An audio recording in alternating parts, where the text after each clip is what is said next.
OWS Week has been running around to cover 99ers in the nationwide efforts to ward off the 1%. With most of the protests focusing on foreclosures and student loans over the last 7 days, a solidarity anti-foreclosures action for the Cruz family in Minnesota ruffled feathers in New York. Occupy Catholic's General Assembly is getting into the habit with the U.S. Catholic bishops, calling for Fortnight for freedom, open-air General Assembly demos, and shudder the thought, Night of the Living Dead, a rally by protesters dressed up as zombies in support of the 4th weekly Casseroles event in NYC. Last but not least, a solidarity rally for healthcare justice for hunger strikers who are demanding medical treatment for their community. All day, all week, Occupy Wall Street. OWS Week headed to Chicago on Monday, June 18th, for a solidarity rally for healthcare justice at the University of Illinois at Chicago Medical Center. The rally was staged on behalf of brothers Lorenzo and Arroyo. The brothers have a genetic liver disorder, which means certain death without a liver transplant. Access to treatment is difficult because the brothers are undocumented immigrants. Advocates, including Father Landaverde, have been on a hunger strike since June 10th to call attention to the brothers' plight. First of all, we discussed the situation of Lorenzo Arroyo, that he was rejected at University of Illinois for his transplant. And then he didn't know about that, but they find him on the records. And then he was agreed to give it the treatment to Lorenzo Arroyo and also to other patients. As long as with the community, we're gonna be cooperating with them, like working with pharmaceuticals, getting a medicine with cheap price for after the operation. Also, we were discussing how he can become part of a broader coalition with Rush University and Loyola Medical Center and other medical centers to form this coalition to address the problem of the whole community with our documents. And this is not about Latino situation. This is about all immigrants and those who are really poor, that they don't have the resources to pay a transplant, that they have to, as a coalition of healthcare providers, address this problem and also create a special fund for the people who need transplants. As of the date of the rally, Efego had been placed on a transplant wait list by another medical center, but Lorenzo had been denied that status by UICMC because he could not obtain health insurance or public aid. Monday's rally was an appeal to recognize the value of human beings at the mercy of a broken healthcare system. Support Occupy because I see Occupy as the hope. It's got nothing to do with little camps for me. It has to do with caring about people who are homeless, and it has to do with allowing peaceful protest. So I've got a rose in the fist that I wear because that to me means peace. And that's the primary thing. That peace is what I felt had to be said when we were marching in Chicago and other times. And in Chicago, I called out to the police and to the protesters. Peace is what it's all about. Didn't you hear the Veterans for Peace speaking? When they gave back their medals, that's what they talked about. I'm sorry. Occupy Portland held an event of global solidarity on June 20th to highlight the Symbiosis Project, a collaboration of people across the globe speaking a message of world reform, that people are learning to work with each other, technology, and the earth to create systems better, cheaper, and more resilient than conventional systems. A more peaceful, abundant, beautiful world is possible. Portland activists gathered in Pioneer Square, reading the message in unison, followed by a flash mob and dance party, celebrating the first day of summer with inspiration and hope. It's such a dangerous thing for us to succumb to a brutal police behavior, to succumb to corporate injustice, and to allow our less fortunate to suffer. What happened? We didn't used to be like that, the old-timers would say. Used to be things were better, but I always remember Socrates said the same thing about the youth of his time. So we aren't educated as we'd like to be, but we can be. And if we're going to make changes, we have to educate ourselves and act as we see best. Future of the Occupy movement, in my opinion, is it's going strong, and it's going to continue. It's going to change the world.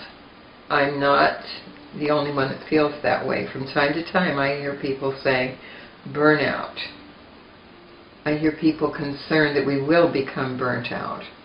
From the beginning I heard people say they won't last the winter. And the people occupying the parks were put out of the parks, but I happen to disagree. I listen very carefully to everyone who's talking, and I hear questions. With my son, I heard him ask questions, and he's an average person, I'm an average person. We just have to keep listening to each other and discover that there's a lot of work to do and that we're capable of doing it. We have to risk, and we have to trust. We have to trust that we're going to be there for one another. And I know I walked the streets of New York wondering about that, and I got very sad after the police brutality in Chicago. When I saw the beatings, I saw people hurt. I felt very sad, and then when I was out in the street and the police would not speak to me, I think they just wouldn't speak to occupiers, but they were obviously instructed to speak to no one who was as involved as I was. And because they wouldn't speak to me, my small town background tells me that's ostracism. New York City activated on June 21st, with OWS taking part in a national solidarity event against PNC Bank and its ongoing foreclosure action against the Cruz family of Minneapolis. Actions were held in 18 cities to highlight Occupy Home's work to save the family's home. The foreclosure was triggered by an admitted bank error, yet PNC has refused to work with the family. Instead, working with Freddie Mac and the city of Minneapolis to launch a series of costly police raids, resulting in more than 23 arrests.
Two members of the family traveled with supporters to the bank's headquarters in Pittsburgh to demand a meeting with the CEO, while activists staged support rallies at PNC branches across the country. the bank thinks will go away if they ignore us long enough. Looks like the bank has another thing coming.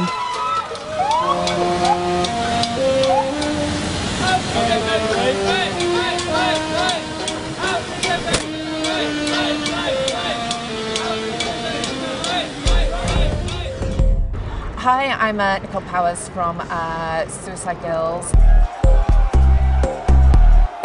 I know that Occupy has been very doggedly anti-political, and I completely understand why. You know, obviously in an ideal world, this system is so rotten to the core, it would be nice to push it aside and push in sort of a more of an ideal system. But right now, what concerns me is if we don't occupy politics come the election, just by opting out, we may get a government come in by default. Yeah, I mean, I think there's a real need for us to occupy the political sphere. And yes, obviously, ideally, we want to, you know, sweep away an old system that's rotten to the core and push in a new system. But I don't think that trying to do one doesn't preclude the other. You know, we can occupy politics as well as push for a more ideal situation. And you don't have to hang up your ideals of wanting a more perfect system by also putting pressure on the system that's in place. So I would like to see sort of Occupy work on two fronts, rather than feel like if we enter politics in any way, we're selling out our ideals. I don't think that you're doing that if you do both. June 21st was a busy evening for OWS in New York City. Occupy Catholics attempted an open-air General Assembly on freedoms on the steps of St. Patrick's Cathedral in response to U.S. Catholic bishops' call for a fortnight of freedom between June 21st and July 4th. The iconic landmark was heavily fortified by NYPD as Catholic occupiers met to foster an open community dialogue about what freedom really means for them and their faith. Freedom doesn't appear to extend to the steps in front of our cathedral. Irony may be incomprehensible to the church and the police, blocking parishioners from their sanctuary. I'm also concerned that we have predatory corporations that are preying upon people, and that we have people who can't get enough to eat, who don't have a place to live, who don't have access to medicine or adequate clothing. And our Catholic Church could be speaking out about that and using their power to draw attention to this infringement on the rights of others. I think art, performance art, music,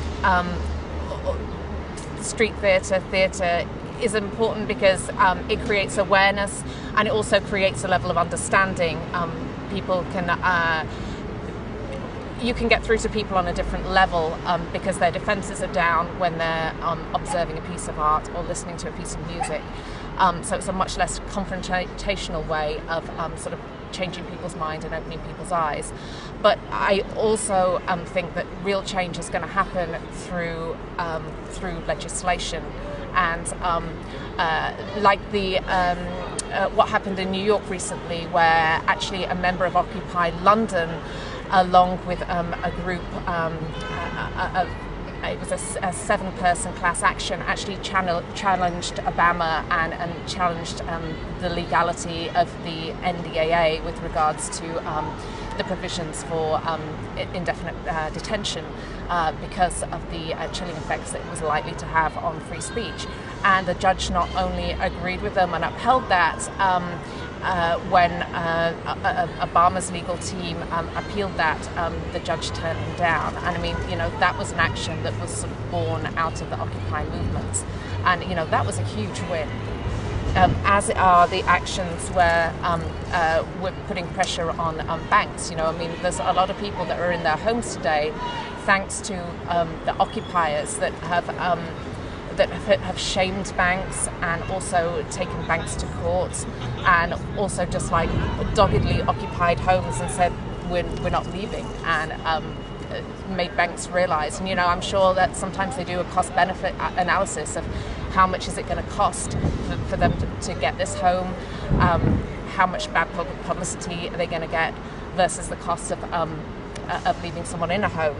And I think those kind of things, when you're putting actual pressure, it is the kind of thing that actually specifically forces change. Friday night, NYC's Washington Square Park hosted a bunch of activist zombies for the Night of the Living Dead. $10,000 in the red. In the red. After my first year of college. After my first year of college. We are here tonight. We are here tonight to show our community. To show our community that we won't sit in a classroom complacent. That we won't sit in a classroom complacent. While our nation. While our nation. Tied into a system. Tied into a system that entitles a handful. That entitles a handful of the most wealthy bankers and businessmen. Of the most wealthy bankers and businessmen to exploit us all. To exploit us all for their own profit. For their own profit. And continue to deny us affordable education. And continue to deny us affordable education. Protesters held a zombie walk for the 4th weekly Casserole solidarity with Quebec students. This is the time for students to rise from the dead in a night of mischief. Bring your pots and pans and come zombified. The zombie theme came from a Harper's Magazine article, which included a statement made by the anthropologist David Graeber, who likens the process of acquiring a student loan to a horror movie in which the zombies or vampires attack the humans as a kind of recruitment policy. Activist Reverend Billy Talon delivered a rousing sermon calling on people to ignore the synthetic nonsense from the mysterious financial instruments. Because debt is a fundamentalistic religion. It is something that we believe in. It is something that we believe in. When we consume. When we consume. That debt hangs in the air. Hangs in the air. Like this humidity. Like this humidity. Comes into our lives. Comes into our lives. When we buy something. When we buy something. Or when we separate ourselves. Or when we separate ourselves. From one another. From one another. And a corporation gets between us. He also performed exorcisms on a few dead zombies, ending with a shower of red paper squares thrown in the air. Inspired by Quebec, OWS hopes to build momentum for an American student strike in fall. They believe education is a right, one not only available to the rich and white. Education is a right, right, right, right. Education is a right, right, right, right. In 2010, the average college graduate had over $25,000 in student loan debt by graduation day, with approximately 2/3 of college students starting their postgraduate lives in debt. They were disgusted. They were disgusted by the amount of cop presents. By the amount of cop presents. But they were inspired. They were inspired by our message. By our message.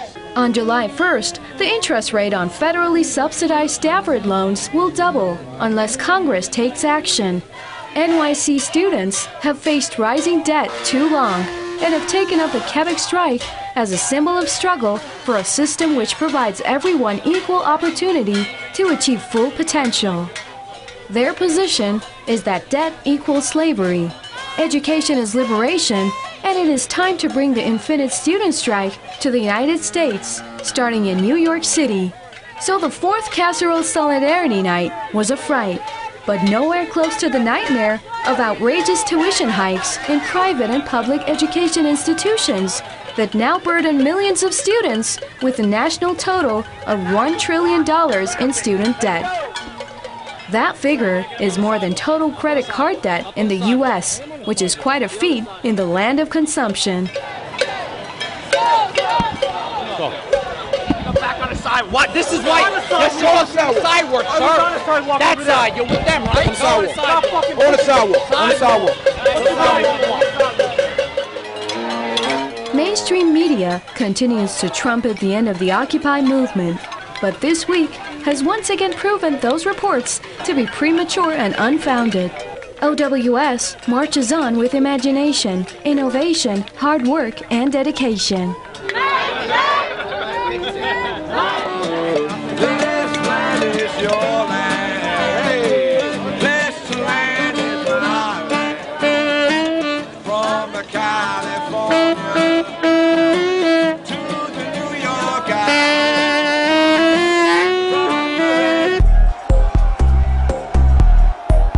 In terms of the basic goals of InterOccupy, the idea behind our project is to connect and then to organize and then to coordinate actions. We understand the movement itself as a collection of local movements. So what that really means is that we're very attuned to the fact that different assemblies, local assemblies, general assemblies, will have very different concerns from one another. They'll want to launch different projects. Specifically in the Midwest, fracking is very popular. I've become educated to it since they've been interested in these issues, but at the same time, you know, in LA, you know, we focus on other things like homelessness and immigration and what have you. So, you know, the focus is different because we understand that, you know, all the issues are global, but the resistance is local.